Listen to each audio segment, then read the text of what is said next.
into the 16th pole. It's Ruffian drawing away to lead by 12. Ruffian in front by 15. Ruffian in front.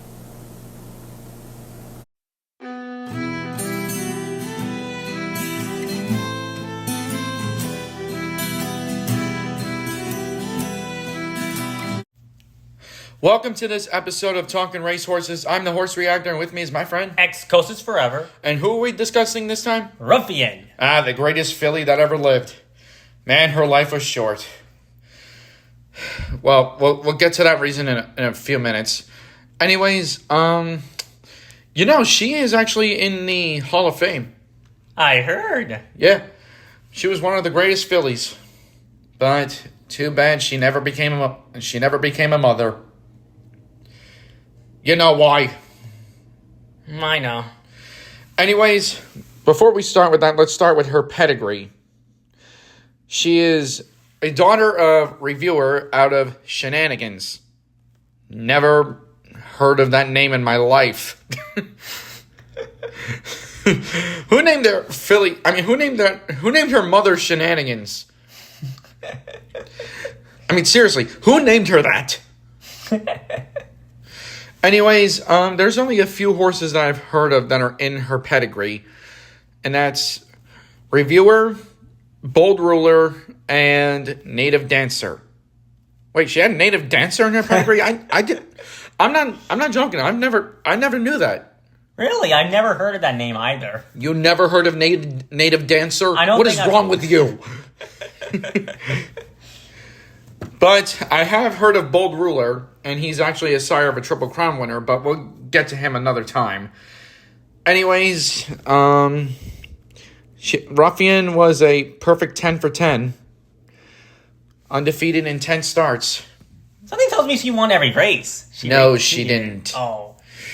There was one race that she did not finish, and that was the great match race against Foolish Pleasure. She broke her leg in that race. Is she doing okay now? She dead, dude. Oh. She been dead. She's been gone since 1975. Yeah. She broke her leg in that match race against Foolish Pleasure because I read online she got distracted from a pigeon in the infield or something at Belmont. And then when they fixed her, made her leg better, when she came out of the anesthesia, she ended up breaking her other leg. And then they had to put her down. Anyways, what do you have to say on Ruffian? Don't take too long. Just say something. Yeah, what I could say to Ruffian is rest easy. And we hope you're doing okay up there. Yeah, I can only imagine seeing that race in person and hearing the announcer just go like, Ruffian has broken down. Ruffian has stopped. Foolish Pleasure continuing. Damn, that just hits hard right in the gut. Also, have you ever wondered what her life was like? I am curious to find out. You gotta watch the movie. Fun fact, the movie Ruffian never made it to theaters. It went straight to TV. Really? Yeah, I'm not kidding. Look it up. All right. But not now. Okay. And by the way, what I just said was a fact. Okay. It never made it to theaters. And also, her jockey was Jacinto Vasquez, or also known as Puerto Rican. That's what they called him. I don't know why. Anyways, you got anything else to say on Ruffian? I wonder what it was like if Ruffian were to be released in theaters, like Ruffian's movie. Oh, yeah. Who knew? Maybe it would have made a lot of money. But it never did. And also, if she never broke down in that match race against Foolish Pleasure, I think she would have won. I think she would have beat him. I believe so, too. Would she have beaten the Colt? We'll never know. It was a race to answer all questions. And that will forever be a mystery. It will. Let me ask you this. If you had to go back in time to see Ruffian race, Yeah? against Foolish Pleasure, who would you pick? I think I'll pick Ruffian. Same.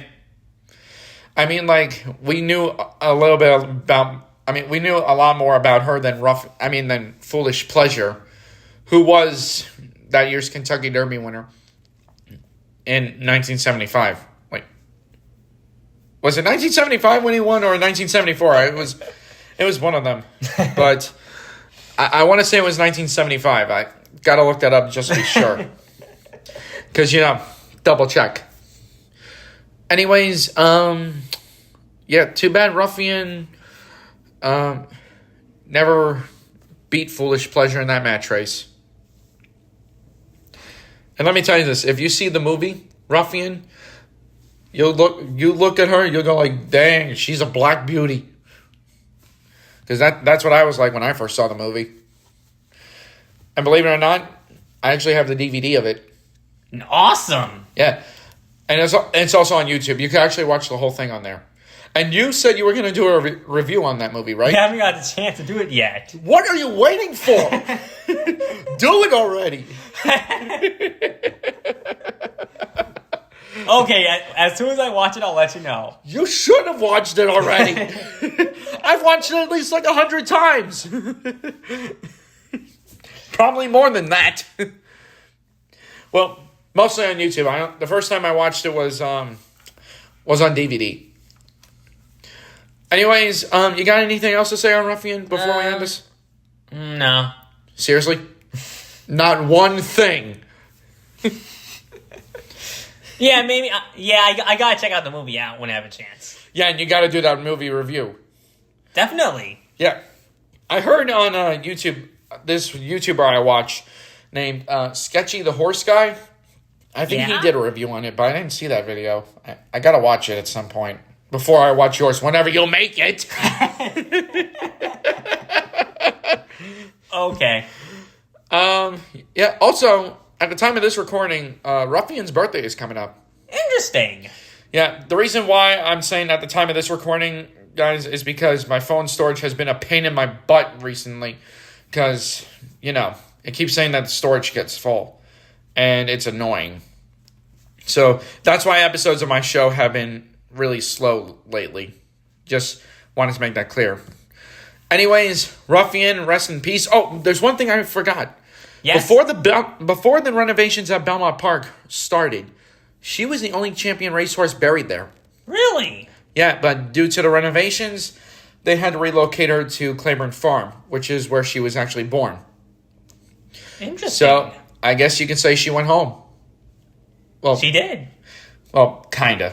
Because, she's in heaven right now. That's right. Anyways, that's a wrap on this episode of Talking Racehorses. Bye. Bye.